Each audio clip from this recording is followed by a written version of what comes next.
Welcome to STV. నా పేరు శ్రావ్య. బులెటిన్లో అప్డేట్స్ చూద్దాం.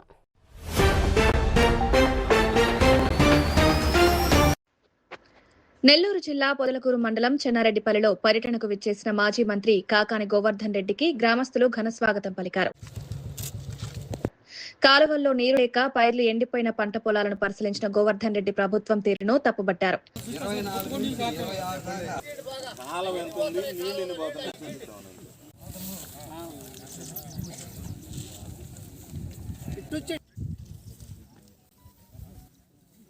సాగునీరు లేక పంట భూములు బీటలు వారుతుంటే ప్రభుత్వం నిమ్మకు నీరెత్తిన చెంతంగా వ్యవహరిస్తోందని ఆగ్రహం వ్యక్తం చేశారు. కూటమి ప్రభుత్వం అధికారంలోకి వచ్చిన తర్వాత రైతులు తీవ్రంగా నష్టపోయారన్నారు. రైతులు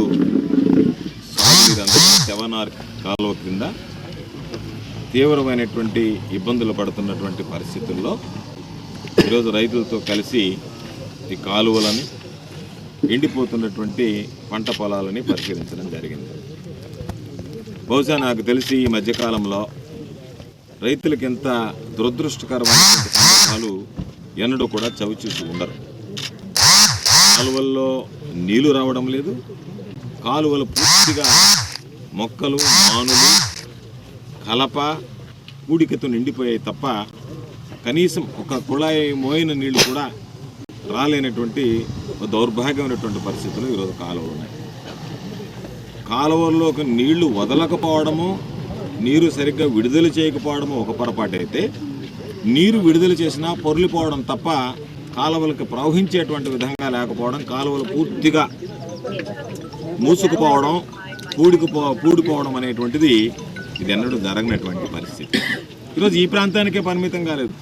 ఈరోజు ఏటి కాలువలు విరువురు మహమ్మదాపురం దాటిపత్తికి సంబంధించి వచ్చేటువంటి ఏటి కాలువలో కూడా పూడికి తీక నీళ్లు రాక అనేక రకాలైనటువంటి ఇబ్బందులు పడుతుంటే ఈరోజు మేము ఇక్కడికి వస్తున్నామని తెలిసి అక్కడ ఒక మిషన్ ఏదో తీసుకొచ్చి అధికారుల చేత కలిపెట్టేటువంటి పనులు ప్రారంభించారు. నేను ఈ కూటమి ప్రభుత్వానికి ఛాలెంజ్ విసురుతున్నాను.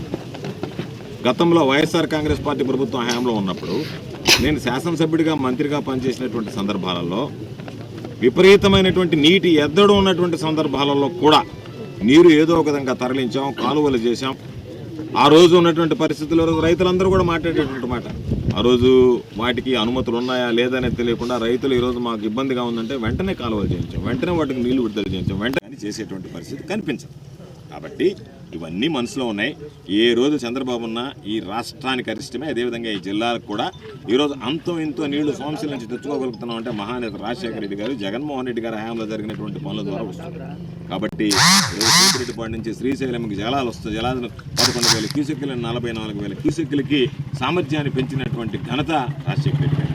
ఈరోజు ఏడన్నా అధికారులు అడిగితే మాకు నీళ్లు అరదట్లు అన్నారు. అందుకే రాయలసీమ లిఫ్ట్ ఇరిగేషన్ పెడితే శ్రీశైలం జలాశయం నుంచి 800 అడుగుల దిగువ భాగాన్ని నుంచే దాదాపుగా 8 టీఎంసీలు రోజుకి తెలంగాణ వాళ్ళు తీసుకువెళ్ళిపోతుంటే ఒక 3 టీఎంసీలు మనం తరలిస్తే చివరి ఆయకట్, అదేవిధంగా చివరి తడులు ఏదన్నా ఉంటే నీటికి అర్ధట్లు ఏర్పడ్డప్పుడు దాదాపుగా 3-4 తడులు కొరవబోయి పాప రైతులు వదిలేసి నష్టపోయేటువంటి పరిస్థితుల్లో మనం ఖచ్చితంగా లిఫ్ట్ ద్వారా నీళ్లు తెచ్చుకోగలిగితే 1,00,000 ఎకరాల పైచులకు పండించుకునేటువంటి అవకాశం ఉంటుంది. ఒక్క ఎకరా కూడా ఎండిపోకుండా ఇన్సూరెన్స్ లాగా పనిచేస్తుందంటే ఆ రాయలసీమ లిఫ్ట్ ఇరిగేషన్కి సంబంధించి ఆ రోజు రేవంత్ రెడ్డితో మాట్లాడి రేవంత్ రెడ్డికి అమ్ముడుపోయి ఈరోజు ఆ పథకాన్ని అటకెక్కించావు. ఈరోజు అదే రాయలసీమ లిఫ్ట్ ఇరిగేషన్ అని ఉంటే నెల్లూరు జిల్లాకు వరప్రదాయం. జగన్మోహన్ రెడ్డి గారు చెప్పినట్టుగా నెల్లూరు జిల్లాకు సంబంధించి పంట వేసుకుంటే మాకు ఏం ఇబ్బంది లేదు, ఖచ్చితంగా మాకు నీరు వస్తుందనేటువంటి ధైర్యం ఉండేది. ఈరోజు ఆ ధైర్యము కోల్పోయారు, లేదా ఉన్న నీళ్లు సమర్థవంతంగా ఇవ్వలేనటువంటి దుస్థితులు ఈరోజు చేరిపోయారు. ఈరోజు కాలువల పరిస్థితి చూస్తే ఇబ్బందిగా ఉంది. రైతులు ఓడుగోడమంటున్నారు. పండించినటువంటి పంటకి ఈరోజే మరలా చెప్తున్నాం, ఇప్పటికే రైతులకి సమృద్ధిగా సాగునీరు అందించాలి. తప్పనిసరిగా వైఎస్ఆర్ కాంగ్రెస్ పార్టీ పోరాటం చేస్తుంది. దానితో పాటు రేపు పండించినటువంటి దానికి మేము ధాన్యం కొనుగోలు కేంద్రాలు చేసామని రిబ్బన్ కటింగ్ ఇచ్చిపోవడం కాదు, మీ కటింగ్లని చాలా చూసాం. ఖచ్చితంగా రైతులు పండించినటువంటి పంట ఏదైతే ఉందో ఆ పంటని కనీస మద్దతు ధరకి ప్రభుత్వం కొని తీరాల్సిందే. చంద్రబాబు నాయుడు మీద మెడలు వంచేనా, ఈ ప్రభుత్వం మీద ఒత్తిడి పెంచేనా, ఖచ్చితంగా రైతుల పక్షాన నిలబడి రైతులు నష్టపోకుండా కొనసాగిస్తాం. అందుకనే ఇంజనీరింగ్ శాఖ అధికారులతో మాట్లాడడం 1-2 రోజుల లోపల దీనికి సంబంధించి నీరు ఇస్తానన్నాడు. ఖచ్చితంగా దీనికి పనిలో పనిగా ఎమ్మెల్యే సోమిరెడ్డికి అక్షింతలు వేశారు. పనులు చేయకుండా దొంగ బిల్లు చేసుకోవడం తప్ప ఎమ్మెల్యే సోమిరెడ్డి అభివృద్ధి పనులు ఎక్కడైనా చేశారా అని మండిపడ్డారు. నీటి విషయం మీద మా దగ్గరికి రావడానికి లేదు, రైతులు వ్యవసాయం చేసుకోవాల్సిందే తప్ప వ్యవసాయానికి సంబంధించినటువంటి పనులు తప్ప నీళ్లు, యూరియా, లేదా విత్తనాలు వీటికి సంబంధించి రైతు అనేవాడు గ్రామం దాటి బయటకు రావాల్సినటువంటి అవసరం ఉండకూడదు అని చెప్పి ఆ రోజు అధికారులకు ఆదేశాలు ఇచ్చారు. ఈరోజు అనేక సందర్భాల్లో చెప్పాను నేను, సోమిరెడ్డి శాసనసభ్యుడైన తర్వాత ఇరిగేషన్ పనులు చేయకుండానే దొంగ బిల్లులు తీసుకుని భోంచేయడం తప్ప ఎక్కడ రైతులకు సంబంధించి పనులు చేసేటువంటి సందర్భాల్లో దానికి ఇది ఒక ఉదాహరణ. ఈరోజు అధికారి ఏం చెప్తున్నాడు, మంజూరయ్యాయి పనులు ఇంకా ప్రారంభించలేదు అన్నాడు. అంటే పంటలకు నీరు అందక పంటలు ఎండిపోయిన తర్వాత సీజన్ ముగిసిన తర్వాత మీరు దొంగ బిల్లులు చేసుకోవడానికి తప్ప ఎవరిని ఉద్ధరించడానికి ఆ పనులకు సంబంధించి మీరు మంజూరు చేసి గమ్ముగా పెట్టుకున్నారు. ఎప్పుడు పనులు మంజూరు చేయించాలా, ఎప్పుడు పనులు చేయాలా? రైతులకు సంబంధించి సాగునీరు అందించే ముందు మీరు మంజూరు చేసి పనులు చేయాలి. దొంగ బిల్లులు చేసుకోవాలనేటువంటి వాడు ఏదో ఒక విధంగా రైతుల తంటాలు పడి పంటలు ఎండబెట్టుకున్న తర్వాత నేను బిల్లులు చేసుకుంటే సరిపోద్ది అని చెప్పి రైతులకు సంబంధించి సాగునీరు ప్రవాహం ఆగిపోయింది. సోమిరెడ్డికి మాత్రం సొమ్ముల ప్రవాహం, వరద ప్రభావం మాత్రం బ్రహ్మాండంగా అందుకుంటున్నాడు. ఇంటికి మాత్రం వరదలాగా పారుతున్న డబ్బులు తప్ప రైతులకు సంబంధించి పొలాల్లో సాగునీరు పారేటువంటి పరిస్థితి లేదు. అందుకనే దానికి సంబంధించి దొంగ అన్నట్టుగా మీరు దోచుకోవడానికి పథకం వేసిన దానికి ముందుగానే వైఎస్ఆర్ కాంగ్రెస్ పార్టీ ప్రభుత్వంలో సరిగ్గా పనులు చేయలేదు. నేను మీకు ఛాలెంజ్ విసురుతున్నా. ఇప్పటికే మీరు విజిలెన్స్ విచారణకు ఆదేశించారు. మీకు దమ్ము ధైర్యం ఉంటే ఆ రోజు వైఎస్ఆర్ కాంగ్రెస్ పార్టీ హయాంలో రైతుల సమక్షంలో వచ్చి చర్చకు వస్తారా? ఆ రోజు వైఎస్ఆర్ కాంగ్రెస్ పార్టీ హయాంలో ఏ విధంగా నీళ్లు ఇచ్చాము, సాగునీరు, ఈరోజు మీరు ఏ విధంగా ఇస్తున్నారు అనేటువంటిది ఒకసారి గ్రామాల్లో తిరిగి రైతులతో మాట్లాడితే రైతులు చెప్పేటువంటి పరిస్థితి. ఈరోజు యూరియా కావాలి అంటే ఇబ్బందులు పడాలి, యూరియా కావాలి అంటే బ్లాక్ మార్కెట్లో కొనుక్కోవాలి, విత్తనాలు కావాలి అని అంటే నకిలీ విత్తనాలు వస్తున్నాయి. మొన్న వర్షాలు వచ్చి విత్తనాలు దెబ్బతింటే 80% సబ్సిడీతో అని కాలం విత్తనాలు ఇస్తే అవి మొలకెత్తకుండా రైతులు 2 విధాలా నష్టపోయినటువంటి పరిస్థితి పాపం కాలం. కాబట్టి ఈరోజు రాజకీయాలు చేయడం కన్నా రైతులకు సంబంధించినటువంటి సాగునీరు అందించడం ప్రధానమైనటువంటి, కానీ మీరు చేసేటువంటి పోకడలు, మీ వ్యవహార శైలి ఏ విధంగా ఉందంటే ఒక పక్క ఉపాధి హామీలో పనులు చేయిస్తున్నారు, వాటికి మళ్ళీ దొంగ బిల్లులు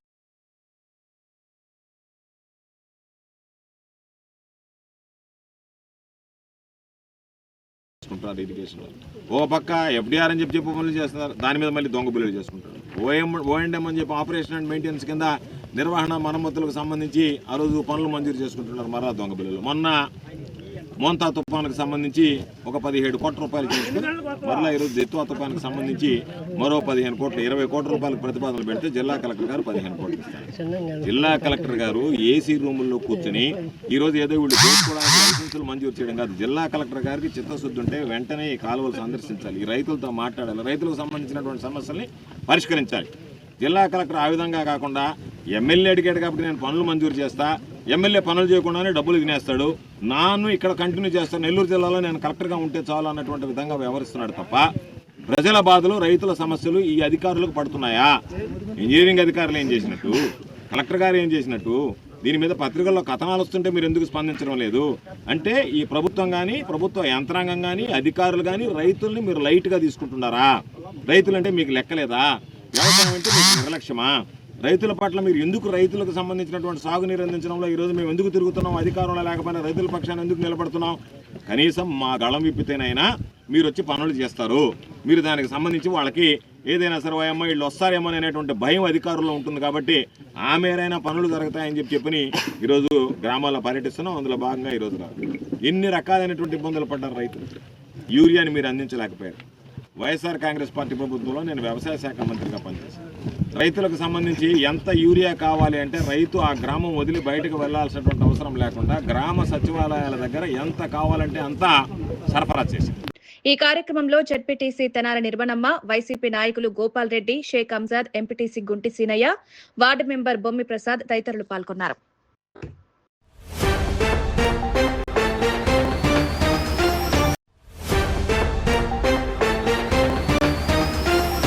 ఇవి ఇప్పటి వరకు ఉన్న bulletin updates. Keep watching STV. మేము చేసే వీడియోస్ మీకు నచ్చినట్లయితే లైక్ చేయండి. అలాగే మరిన్ని ఇంట్రెస్టింగ్ అప్డేట్స్ కోసం మా ఎస్టీవీ తెలుగు ఛానల్ ని సబ్స్క్రైబ్ చేసుకోండి. నెల్లూరు జిల్లా జొన్నవాడ క్షేత్రంలో స్వయంభూగా వెలిసి ఉన్న శ్రీ మల్లికార్జున స్వామి కామాక్షితాయి దేవస్థానంలో మహాశివరాత్రి ఉత్సవ ఆహ్వానం. ఫిబ్రవరి 15వ తేదీ ఆదివారం మహాశివరాత్రి సందర్భంగా ఉదయం 6:30 శ్రీవార్ల దర్శనం ప్రారంభం. 9 గంటలకు శ్రీ స్వామివారికి మహాన్యాసపూర్వక ఏకాదశ రుద్రాభిషేకం. 10:30 కళ్యాణోత్సవము. రాత్రి 8 గంటలకు వెండి రథోత్సవము. 12 గంటలకు లింగోద్భవ కాల ఏకాదశ రుద్రాభిషేకం, రాత్రి 1 గంటకు వెండి నంది సేవ, గ్రామోత్సవం జరుగును. రాత్రి 7 గంటలకు సాంస్కృతిక కార్యక్రమాలు కలవు. కావున భక్తులందరూ విచ్చేసి శ్రీ స్వామి అమ్మవార్లను దర్శించి తీర్థ ప్రసాదములు స్వీకరించవలసిందిగా కోరుచున్నాము. దేవస్థానం అభివృద్ధికి సహాయ సహకారాలు అందిస్తున్న ప్రజాప్రతినిధులకు కృతజ్ఞతలు. శ్రీ తిరుమూరు అశోక్ రెడ్డి, చైర్మన్ మరియు ధర్మకర్తల మండలి. ఇట్లు అరవభూమి వెంకట శ్రీనివాసులు రెడ్డి, సహాయ కమిషనర్ మరియు కార్యనిర్వహణాధికారి.